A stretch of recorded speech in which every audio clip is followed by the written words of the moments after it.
A gente tem trabalhado sempre com o olhar para o Festival de Gramado, tentando colocar esse universo da produção brasileira cinematográfica que é muito diverso. Tá? Não existe um único cinema brasileiro, existem muitos cinemas dentro do Brasil. E a gente começa um critério, isso desde os 40 anos do festival, quando eu fui convidado para a curadoria junto com o José Wilker e o Rubens Ewald, a gente estabeleceu, e usamos isso ainda como critério, que primeiro a gente observa a capacidade cinematográfica dessas produções. Afinal, estamos num festival de cinema. Então a gente busca a qualidade técnica, o rigor técnico, a inventividade criativa, a possibilidade de trazer uma narrativa inovadora dentro da lógica do cinema. Visto isso, os filmes começam a aparecer de maneira mais clara para nós como possíveis selecionáveis. E aí as temáticas vão se impondo. Nessa seleção se repete aquilo que a gente tem visto nos últimos tempos. A diversidade temática é que ganha mais força.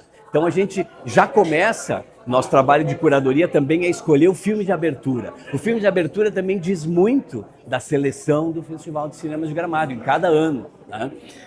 E nesse ano específico a gente conseguiu trazer o filme mais representativo do cinema brasileiro atual, que venceu o primeiro festival mais importante do ano, que foi o Festival de Berlim, o Urso de Prata, que foi o filme do Gabriel Mascaro, O Último Azul, que trata lá na Amazônia, né, olha, coloca o Brasil da Amazônia trabalhando o tema do etarismo, num Brasil distópico, futurista, quer dizer, uma provocação sobre onde colocar as pessoas de idade nos seus sonhos e nas suas capacidades e possibilidades dentro do nosso universo contemporâneo. Então, é uma provocação para esse olhar e tem atuações maravilhosas do Rodrigo Santoro, da Denise Weinberg, que fizeram o mundo olhar para o cinema brasileiro já lá em Berlim. Depois, o cinema brasileiro ganhou ainda mais força, né? Mas ao escolher esse filme para abrir Gramado, a gente também demonstra aí que tem esse olhar para temáticas diversas e para um cinema potente. E aí,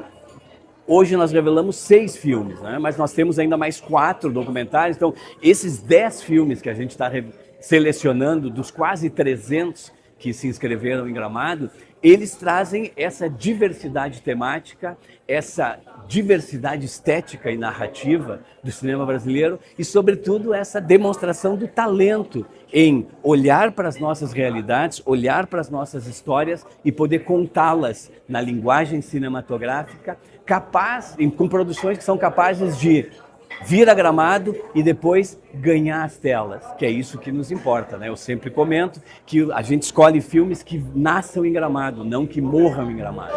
Então esses filmes nascem em Gramado e ganham as telas dos cinemas mundiais e depois, hoje, necessariamente também do streaming para ser vistas em mais lugares. Então, na verdade, essa diversidade, ela nos provocou, e por isso a ideia de selecionar esses filmes, para a gente trazer aqueles que conseguiram mobilizar o nosso olhar dentro das suas preocupações humanas, pessoais, sociais, políticas, eventualmente até num olhar da natureza, né? da continuidade da vida.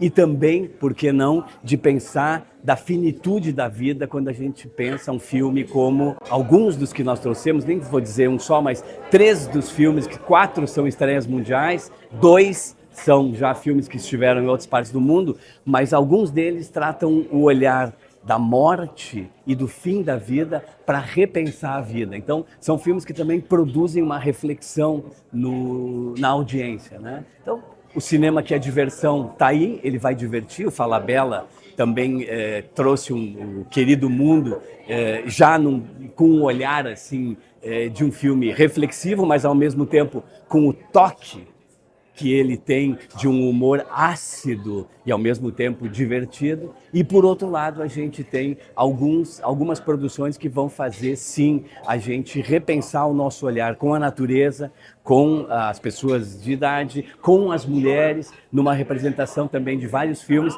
que trazem mulheres à frente das câmeras, mulheres atuantes e temáticas femininas importantes. Então, esse é mais ou menos o quadro, né? Que quem vier ao Festival de Gramado, né, do dia 13 ao dia 23, sendo que dia 13 e 14 é um momento estudantil, a gente vai ter aí produções do país e produções de Gramado dos estudantes na quarta e na quinta, e na sexta-feira, dia 15, aí sim o tapete vermelho aberto oficialmente para o Festival de Cinema de Gramado na sua 53ª edição, mostrando que o cinema brasileiro vai cada vez melhor. Obrigado.